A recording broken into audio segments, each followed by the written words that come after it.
la diputada Candelaria Ochoa Ábalos, del Grupo Parlamentario de Movimiento Ciudadano.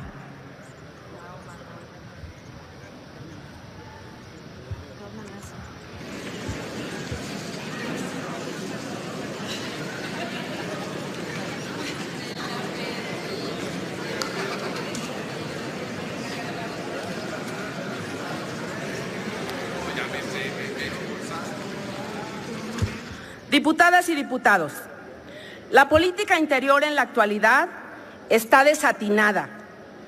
Está, además, fuera del contexto de lo que debería ser la política interior, que es velar por el bien común de los habitantes de un Estado. Lo dijimos el año pasado y hoy lo reiteramos. El gobierno federal no reconoce la crisis de confianza y legitimidad, sino todo lo contrario. Cada día le abona más. Durante este año han estado peor porque pasaron de la Casa Blanca a la estafa maestra y al paso express de manera express. Temas altamente sensibles para la sociedad mexicana, como el combate a la corrupción y el respeto y garantía de los derechos humanos, no son una prioridad para el gobierno que encabeza Peña Nieto. En el marco del combate a la corrupción, los mexicanos nos seguimos sorprendiendo con las noticias que muestran cómo desde el poder público se tejen redes de intereses cuyo fin fundamental es saquear la riqueza pública.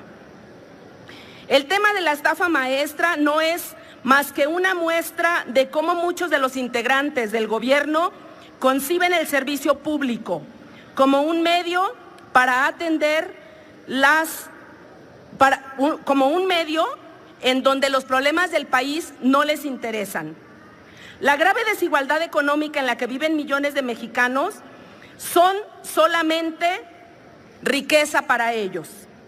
Hoy vemos con preocupación cómo el esquema de saqueo de los recursos del erario público ya se ha convertido en un modus operandi que abarca a prácticamente todas las instituciones del gobierno, incluso el esquema que utilizó el PRI en las elecciones en el 2012 y que no fue castigado. La política interior no está dirigida a combatir las prácticas corruptas. La Secretaría de la Función Pública no actúa y la Procuraduría General de la República está pasmada y se queda quieta ante los casos de corrupción. Lo que está ocurriendo en política interior en materia de corrupción es dejar pasar, dejar hacer. Eso se denomina omisión, impunidad y complicidad. El caso Odebrecht es la muestra de quienes abusaron de sus cargos.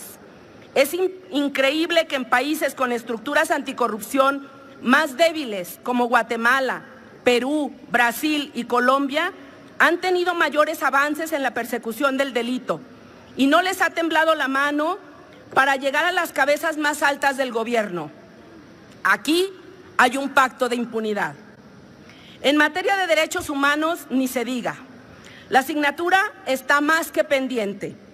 A pocos días de cumplir 3 años del horrendo crimen de desaparición de los normalistas de Ayotzinapa, el gobierno federal ahora ya ni siquiera mantiene su verdad histórica, porque nunca fue ni ha sido una respuesta que resuelva por qué desaparecieron los jóvenes y tampoco dónde están.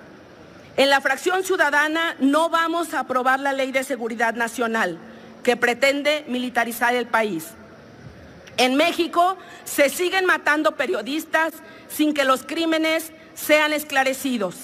La legislación sirve, pero en la medida en que se engrane con la ejecución de la misma y las sanciones de los crímenes. Al gremio informativo, nuestro más amplio reconocimiento y solidaridad. El gobierno mexicano debe asumir una actitud de dignidad ante la violación de los derechos humanos de nuestros connacionales en Estados Unidos. Ayer ni llamada hubo. También en política interior no podemos ser omisos ante las violaciones a los derechos humanos de las personas que ingresan a nuestro país de Sudamérica. La práctica del feminicidio sigue siendo una amenaza a las vidas de las mujeres. Debemos y estamos obligados a revisar el impacto real de las alertas de género. La presumida generación de gobernadores y funcionarios jóvenes son la muestra de la desmedida ambición.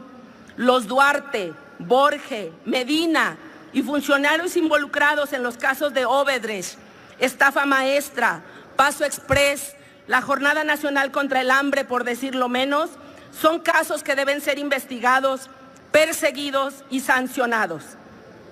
Tenemos que estar alertas. Lo peor que le puede pasar a este país es que el próximo año presenciemos de nuevo el uso de recursos públicos para comprar votos y voluntades. Requerimos una verdadera política interior que marque rumbo claro en materia de anticorrupción y respeto irrestricto a los derechos humanos. Le decimos a Peña Nieto desde esta tribuna y a todos los funcionarios, el tiempo se les agotó y han perdido una oportunidad para resarcir daños. Basta de simulación, frivolidad y engaños a la sociedad mexicana. Muchas gracias. Gracias, diputada Candelaria Ochoa Ábalos, del Grupo Parlamentario de Movimiento Ciudadano.